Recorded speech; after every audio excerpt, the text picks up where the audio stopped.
Okay, so today's video is essentially brands that we haven't tried yet. Whether we want to try them or not is a whole different conversation, but brands we haven't tried, and then I'll elaborate if I want to try them or not. Before we get into the video, make sure you're subscribed. If this is your first video, subscribe, hit that bell, put on all rather than personalized. So let's get into the tea for today. I feel like I'm just on my drama channel again. Let's dial it back, Angelika. This is not tea, this is just a beauty video. Natasha Denona. I still haven't tried anything from Natasha Denona, from face palettes to eyeshadow palettes to lipsticks to she had a highlight that came out recently and I was on the verge of getting it, and then people were like, oh, it's just a highlight, and I was like, oh, sure. What's stopping me? I think if I was to get something, it would definitely be the eyeshadow palettes, because that's the one thing that always draws me in. Whenever she releases a new palette, I'm like, this will be the one. This is the one I'm gonna buy. I'm going to spend my money on it. I really want to try it. And then something happens in me where I'm just like, I don't see the hype. I'm sorry, there's gonna be a lot of Natasha Denona fans in my comment section right now just typing away. Hear me out. I spend an unnecessary amount of money on makeup. Let's just start there. That needs to be dialed back at a later date. We'll come back to this. I buy things like Pat McGrath. I buy things, you know, that are more expensive, I guess. I also buy more affordable stuff, but that's not what we're talking about here. Somehow, to me, Pat McGrath seems like I'm getting my money's worth a little bit. Like I'm kind of like, oh, like there's some special shades and the packaging is kind of heavy. With Natasha Denona, it just looks like an ABH palette, or like just like a regular mid-tier palette, except with an astronomical price tag.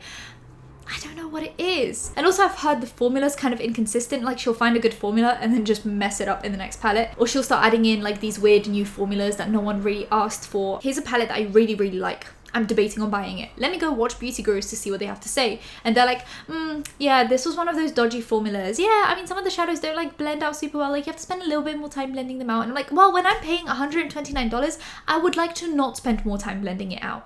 I would like it to blend itself out. I don't know. I feel like because there's no like special shades or special formulas, it's just an eyeshadow palette. It stops me from spending the money that she's demanding from me. Because Natasha Denona is just coming to my house, just banging on my door, demanding money from me. Let's move on to the next one. Because this one was my passionate one, where I'm like, I get the hype, but I also don't get it at all. Maybe I'm just like a Pat McGrath fangirl, and you can't be both. You can't be Pat McGrath and Natasha Denona. You have to pick one, struggle, and stick with it. Let's do the next one. And these two, I'm going to put together, kind of, because they're kind of for the same reason. Not because I don't want to try them, but because I can't. UK struggles, right? So there's Rare Beauty and Kaja. Both are not selling in the UK. Apparently Kaja, I literally just watched a video today where someone said that it's now delivering to the UK. And if that's the case, then I am going to try the brand. And I'm saying this now, I will try the brand. But Rare Beauty is not shipping to the UK. I wasn't put on the PR list, surprise, surprise. I can't try it, okay? So unless I go to America, and that's not gonna happen anytime soon, looking at how things are going in the world, I'm just not gonna try Rare Beauty. And that's really a shame, because it kind of reminds me of like a Glossier, but like more adult. I don't know if that makes sense. On the topic of more adult Glossier, Milk. Why haven't I tried Milk yet? It just seems like the perfect brand for me, right? Like cream stuff. Also, I heard their bronzer stick is like incredible and also lasts forever, which that's probably not something that should be like a criteria for me, because I have so much makeup that at this point it's like, maybe just don't make it last long. I want it to last like 3 uses so I don't feel bad about buying more things. They have this like skin tint kind of a thing, like Glossier skin tint, but like in milk form.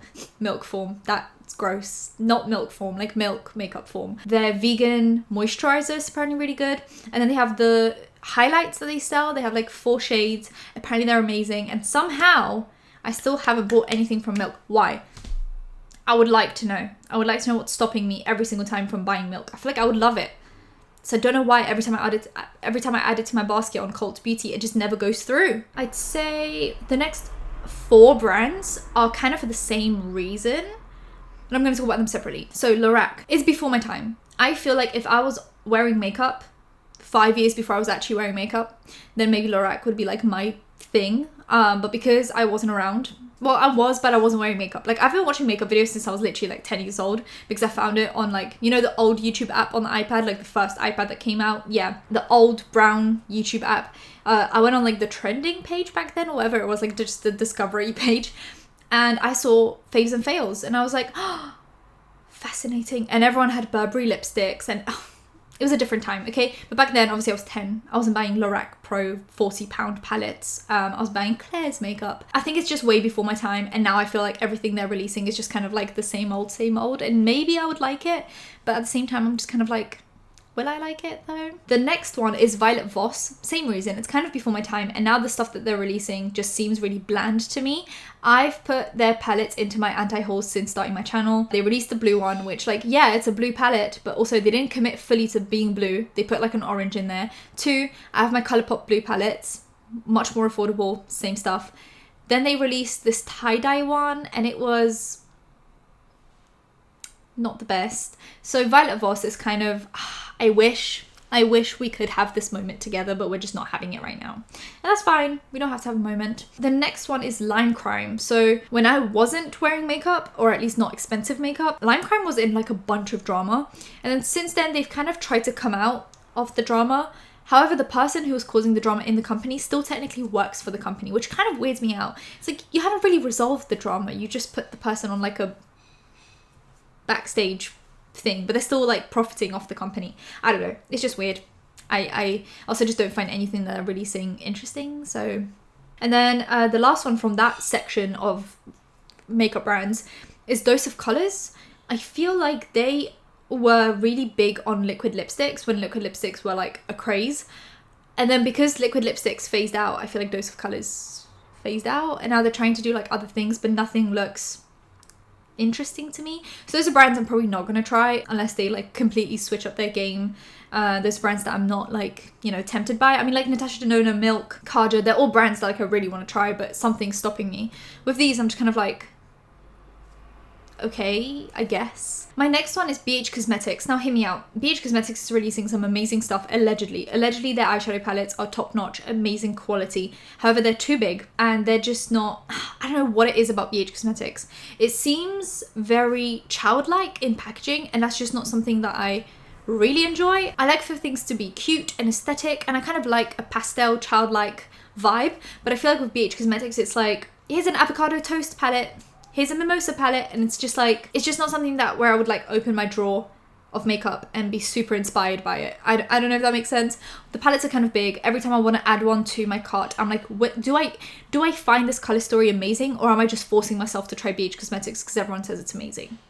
And I think it's the latter. Also, they released those for like those quads of blushes, and I've added those to my basket before, and I'm like, I have so many blushes, and these aren't anything that is like making my heart pound and just making me so excited. This is something that's just like, yeah, it's a quad of blushes.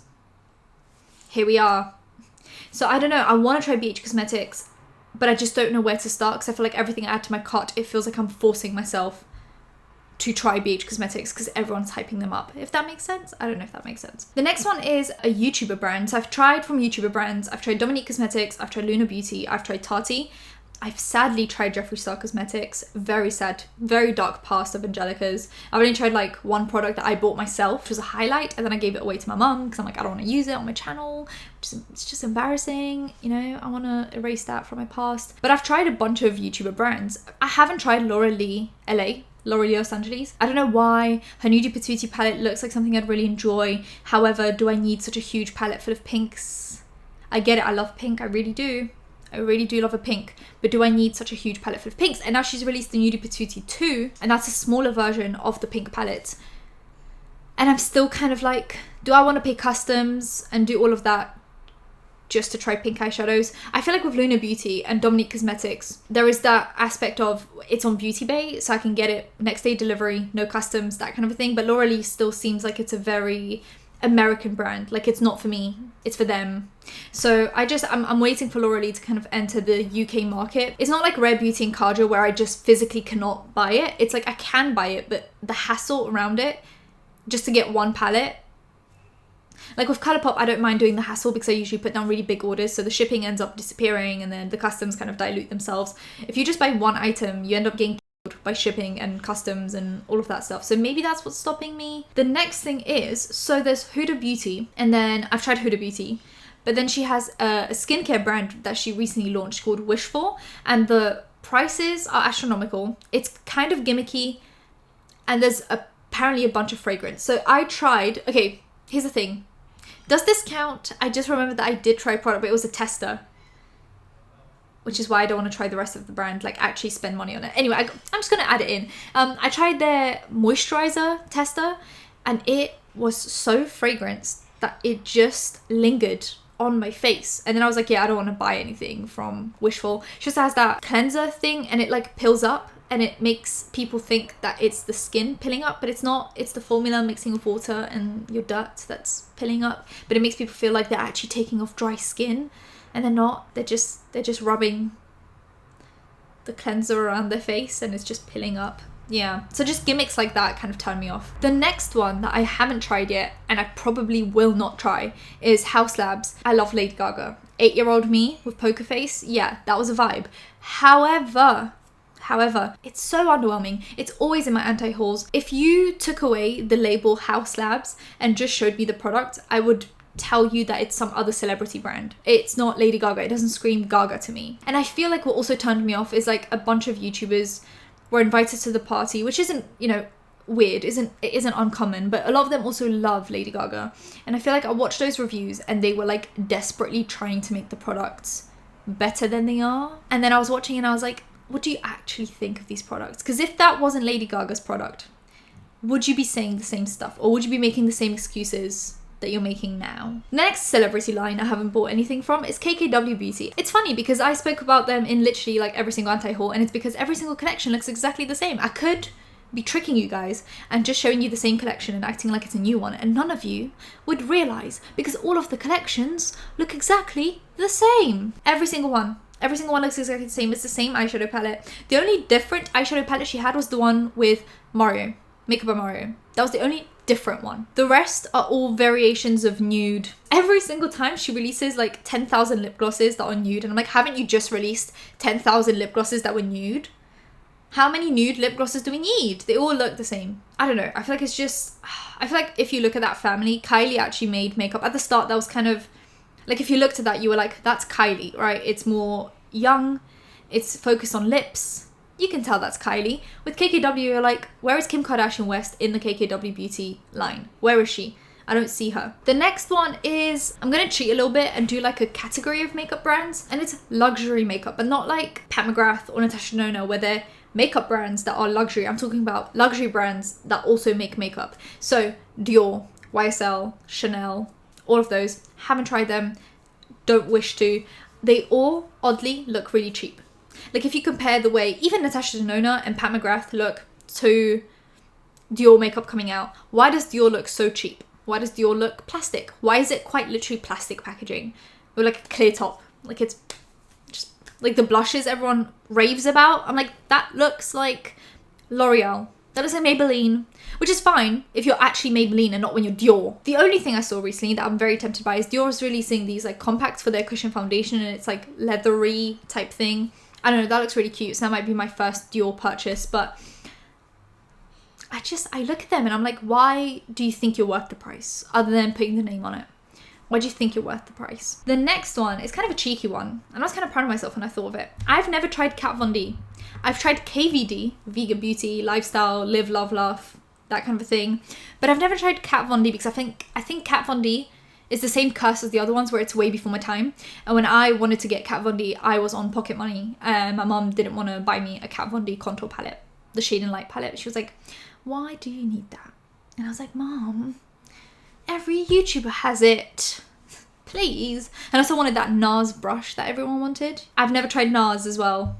I don't know why, I just got very excited about that, but I just thought of another one. I'll get into it. Yeah, KVD, Vegan Beauty, I've tried their lash primer, I've tried their mascara, I think that's it. But Kat Von D, I've never tried anything. I've never tried any of the palettes, never tried the Shade and Light contour palette, like never tried any of the iconic Kat Von D products. I just think it was way before my time. And I've never tried NARS. They used to be cruelty free, and then when I started buying more high-end makeup, like I could actually afford high-end makeup from, I don't know, part-time jobs or just saved up money, they weren't cruelty free anymore, and I was like, oh well, here we are. Next one is Kimchi Chic Beauty. I was very intrigued by the brand. I was gonna put down a few orders, but then I realized that literally every single day they're releasing new makeup. They're launching new makeup. If you go on Trend Mood for a while, it was just Kimchi Chic Beauty.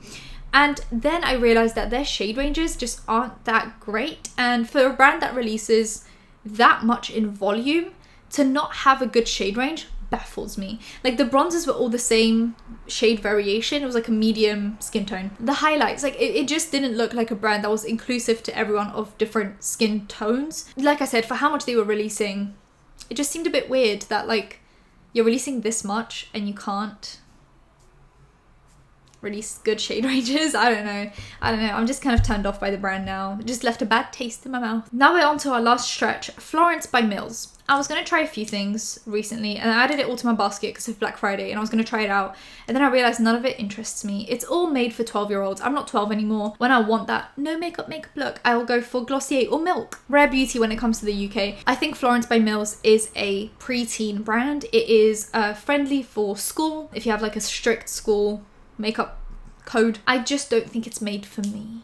And I'm fine with that. Not everything has to be made for me. And the last one is Pure. I was going to buy something from Pure and that was the Raw Beauty Christy palette. And I sat in queue for like 20 hours. Not like I sat in front of the laptop like actively. Like I kept it open, got in. And then when I got in, the shipping was like $30 or something. And I just closed the website swiftly. I was like, absolutely not am I paying double the price just because of shipping.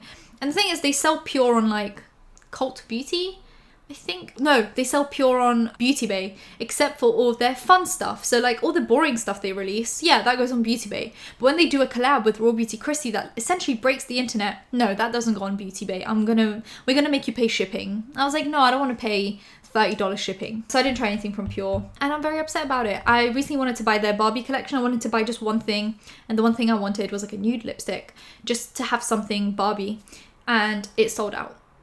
So I guess I'm not trying Pure. And that's it for today's video. So like I said, subscribe to me, hopefully. Hi. Any other links will be in the description. Comment down below. Anything you want to comment down below. All the good stuff. Leave a like. My outro changed today. That was really fun. I hope you guys enjoyed this and I'll see you in my next one. Bye guys.